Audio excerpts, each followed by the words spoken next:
Hello everyone. यहाँ पे हमारा मेहंदी का कार्यक्रम चल रहा है।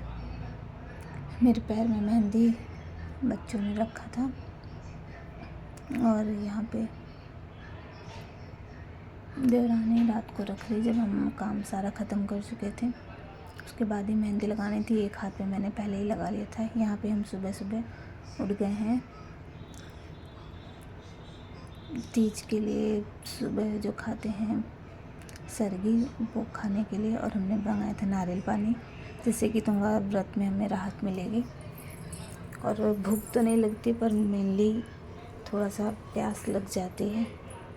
और तो फिर सुबह यहाँ मम्मी का उद्यापन वाला पूजा शुरू हो गया था।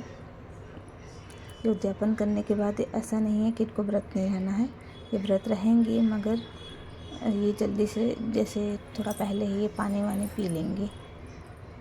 उसके बाद यहाँ पे हम सब पूजा कर रहे हैं और इसमें सारा सामान, श्रृंगार का सामान और सब देना होता है, दान करना होता है। उसके बाद ये तारे देख के पानी पी सकते हैं और वैसे व्रत रहेंगी। जो दूसरे दिन पीती थी वो दूसरे दिन के बजाय उसी दिन पिएंगी, लेकिन उस टाइम हम लोग तो 12 बजे ही पी लेते हैं, क्योंकि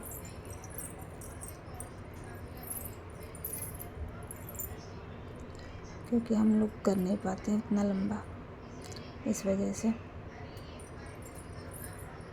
फिर यहाँ पे हमने पूजा ख़त्म की।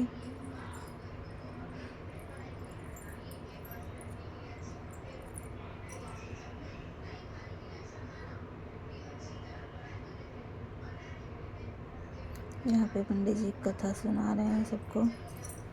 हम लोग तीज व्रत का कथा सुन रहे हैं। इसमें जो पार्वती जी होती हैं, पार्वती जी से ही रिलेटेड ये व्रत है। यहाँ पे कथा सुना रहे हैं। आज हमने एक नहीं दो जगह कथा सुनी। और जो हमारी आंटी जी हैं, तीसरे नंबर की सास हैं, उन्होंने भी आज उद्यापन कर दिया, क्योंकि उन्हें भी कुछ प्रॉब्लम था। और बड़ी वाली जो हैं हमारी 3 सास हैं, 3 सास और 3 ससुर भी हैं। तो फिर यहाँ पर हम सब ऐसे ही नमः शिवाय का जप कर रहे हैं।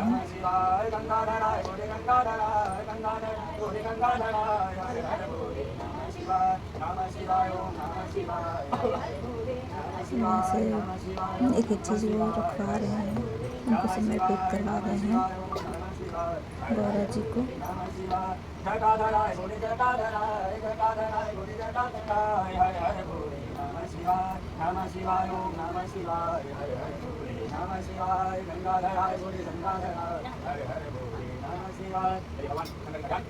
हरि ओम विघ्नेश वर्गाय सुरभियाय नमो नाराय सकलाय जगताय नाराय तेज नमो योगी सुधारण नाम नमस्ते नमस्ते गं।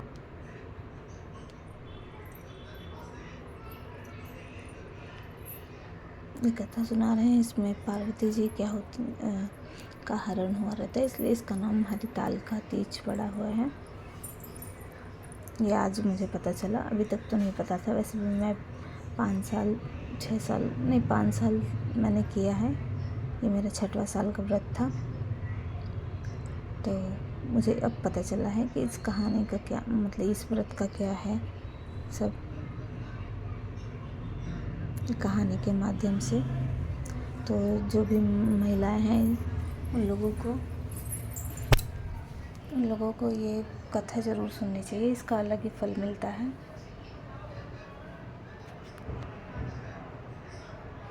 ये देखिए, यहाँ पे इन्होंने साड़ी चढ़ाया है और जो कि छतरी भी चढ़ाई जाती है, चद्दर और राशन का सामान, खाने पीने वाला, फल फ्रूट सब कुछ।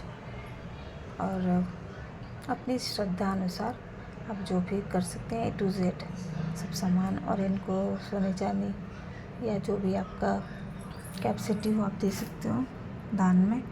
तो मेरी सासु माँ चांदी का पायल और बिछिया लाई थी, उन्होंने वही दिया। सभी पंडित जी यहाँ प्रसाद दे रहे हैं, प्रसाद चढ़वा रहे हैं पहले, उसके बाद फिर हमें भी देंगे। खाना तो हमें है नहीं आज, हम 12 बजे के बाद हम शुरू से ही, क्योंकि मैं पानी के बिना रहना थोड़ा सा मुश्किल लगता है मुझे, इसलिए मैं 12 बजे के बाद नहा धोकर फिर पी लेती हूँ दूसरे दिन में।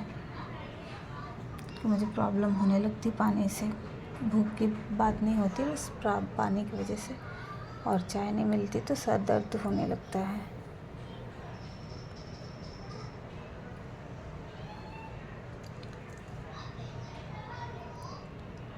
अब यहाँ पे अपना आरती कर रहे हैं शंकर जी की।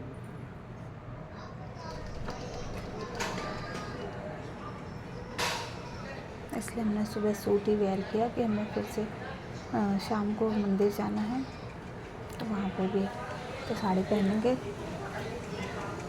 तो यहाँ पे हमने सूट ही पहन लिया। वैसे भी आधी रात से जागृत थे, फिर मेहंदी लगाने में भी टाइम लग गया, फिर हमें सोने ही नहीं मिला। फिर सुबह बेटी का स्कूल पेपर भी आने वाला, तो मैंने सोचा क्यों ना इसे भेज दिया जाए, तो उसे भी भेजा। फिर उसके बाद टाइम ही नहीं मिला सुबह पूजा की वजह से। इसलिए